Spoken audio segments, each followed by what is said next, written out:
कि जब किसी के बाप का साया उसके सर से उठ जाता है तो वो बच्चा यतीम और अनाथ कहलाता है। तो अब ये बच्चा यतीम और अनाथ हो गया है। इनके पिताजी का साया इनके सर से उठ गया है और अब नई दुनिया में ये प्रवेश कर गए हैं। अब इसके लिए जीवन कितना कठिन है, कितना मुश्किल है, ये शायद इसकी माता को पता होगा। सिसक रही है बच्ची। हम बच्ची से भी पूछेंगे कि पिताजी कैसे और किस तरह से मृत्यु हुई है। और ये जो इलाका है ये गोराडीह का थाना क्षेत्र है और ये बंगडिया यानी कासिमपुर पंचायत का एक छोटा सा गांव है बंगडिया। और उसी गांव में कैलाश यादव रहते थे, खेती बाड़ी अपनी करते थे, 3 बच्चों को पालते पोसते थे। हम बात करते हैं बच्ची से। क्या नाम है आपका? मौसम कुमारी। मौसम कुमारी। अच्छा, बाबूजी की हो गए?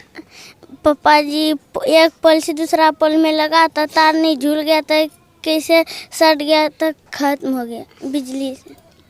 पापा जी यानी कि मरी गए? हाँ। है ना? हाँ। अच्छा, बड़ो भाई है कोई? बड़ो भाई हमारा नहीं, 3 गो बहने हैं।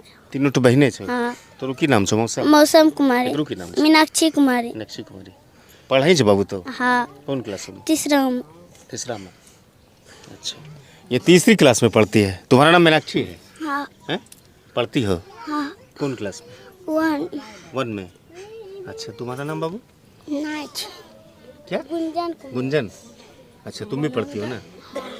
अच्छा, बाबूजी क्या हो गया? देहांत हो गया? बाबूजी मर गए हैं? मुँह से मर गए ना? अच्छा, बोलो। बच्ची बोल भी नहीं पाती है, सिसकती है और तीसरी क्लास में पढ़ती है। और साथ ही साथ जो गांव के लोग हैं बंगडिया के, वो लोग भी सिसक रहे हैं। ये कितना त्रासदी भरा एक माहौल है, स्थिति है। आप अंदाज़ा इस बात से लगाइए कि सब लोगों के आंखों में आंसू है। कैलाश यादव की मृत्यु से पूरा गांव बंगडिया गमगीन हो चुका है। पूरी तरह से लोग बिलख रहे हैं, रो रहे हैं। कुछ लोग हैं, उनसे बातचीत हम करते हैं, समझते हैं। क्या नाम है आपका? प्रमोद यादव। प्रमोद यादव जी। कैसे हुआ कैलाश यादव की मौत? वही एक था, एक खम्भा से 2 खम्भा में तार लटक रहा था, किस तरह अचानक हो गया, उसमें सट के वो बेचारा खत्म हो गया। अच्छा, करते क्या थे कैलाश? यही खेती बाड़ी करते थे, माल गोरू रखते थे, गरीब आदमी थे, कमाता खाता था, पटपट उनका अपना करता था। अच्छा, पोस्टमार्टम हो गया है अभी? पोस्टमार्टम नहीं हुआ है, अभी हो रहा है? अभी मालूम नहीं है सर। नहीं, लाश वहाँ पर पहुँच चुकी है? पहुँच चुका है, अभी मालूम नहीं है हमको। जी। आप लोग क्या चाहते हैं? अब तो उसकी मौत हो ही गई। उसका सहारा चाहिए भगवान, गरीब आदमी है और क्या चाहिए, मुआवजा चाहिए, गरीब आदमी है। मैंने कोई लड़का बच्चा नहीं, अब लड़की जाता है, और धनी है, कमज़ोर है, बहुत मन असमर्थ है। मुआवजा चाहिए। मुआवजा देखिए, चाहिए। सब लोगों की मांग बस वही है कि सरकार की तरफ से मिलने वाला मुआवजा दिलाया जाए कैलाश यादव को, ताकि कुछ साल और कुछ महीने आसानी से कट सके। हालांकि मरने वाले का जो दर्द है, मरने वाले का जो दर्द है वो कितना पीड़ादायक है, आज इस बच्चे के ऊपर में है, उनकी पत्नी के ऊपर में, और बंगडिया गांव के जो लोग हैं उसके ऊपर में इस बात की साफ झलक दिखती है। लेकिन सरकार से यहाँ के लोग यही चाहते हैं कि मुआवजा मिल जाए और मुआवजा मिल करके थोड़ी सी राहत इसे पहुँचाई जाए। एक सुर में सब लोगों का बस यही कहना। आइए हमारे साथ, आइए आप हमारे साथ आइए, कोई दिक्कत नहीं, हम ही पहुँचते हैं वहाँ। अच्छा अच्छा, की होगी? मेरा पति बसनौला से आया, बोला कि चलो नहीं बाजार, घास भूसा करेंगे, माल को खिलाने के न है कुछ। बोले कि चलो न हम जाएंगे, थड़िया लौटा दो कर को। वो आगे गया, हम पाछे गया, कैसे वो तार में हाथ फंस गया कि क्या हो गया, गिर गया, हम यहाँ से गए, देखो 4 इतना हो गया है।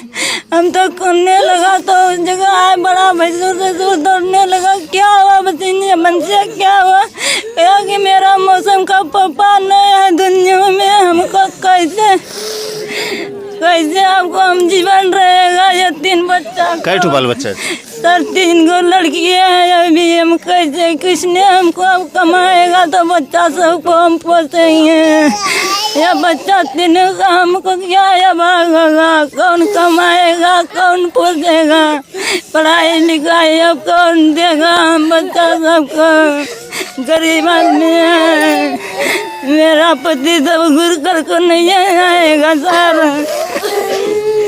देखिए, ये उनकी पत्नी है, कैलाश यादव की पत्नी है, जो कि कह रही है कि अब इन बच्चों को पोसेगा और कौन पालेगा।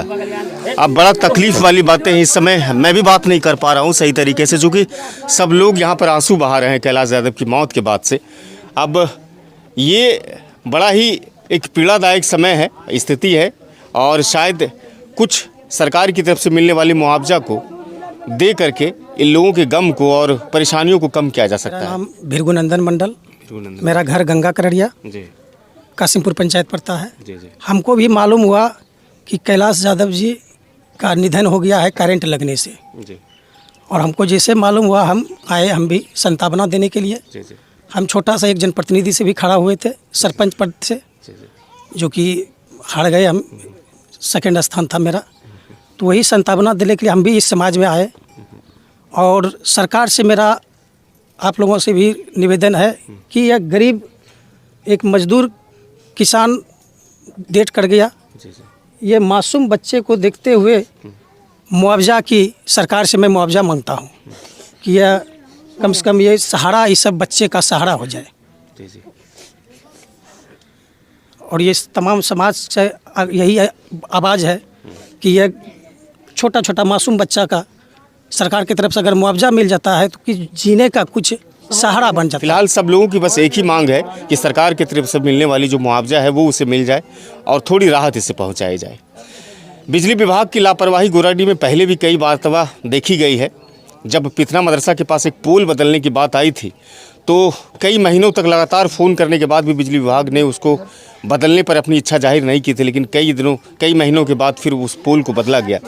तो सरकार जो बिजली विभाग की लापरवाही है उस पर सही तरीके से संज्ञान लेकर के बिजली विभाग को सही तरीके से काम करने का एक आदेश पारित करे। हम सभी जानते हैं कि पूरे बिहार में बिजली की दर जो है वो पूरे भारत में सबसे ज़्यादा महंगी है, लेकिन सुविधा देने के मामले में आज भी बिहार वासियों को बिजली विभाग बहुत पीछे है। तो बिजली विभाग की ऐसी लापरवाही से जब लोगों की जान जाती है तो बिजली विभाग कई तरह के उस पर अपनी बातों को रखते हैं कि हम एक बोर्ड गठित करेंगे और बोर्ड में जब लगेगा कि बिजली विभाग की गलती है तब फिर हम मुआवजा देंगे। तो ये तमाम चीज़ें बिजली विभाग की कहीं ना कहीं कोताही प्रदर्शित करती है। तो हम सभी इस बात को समझना चाहते हैं कि इस तरह की लापरवाही को कब बिजली विभाग दूर करेगा। फिलहाल हम इस रिपोर्ट को सिटी टाइम्स के माध्यम से आप तक लेकर आ रहे थे। आप चैनल को सब्सक्राइब कर लीजिए, फेसबुक पर हमारे पेज है उसको फॉलो और लाइक ज़रूर कर लीजिए।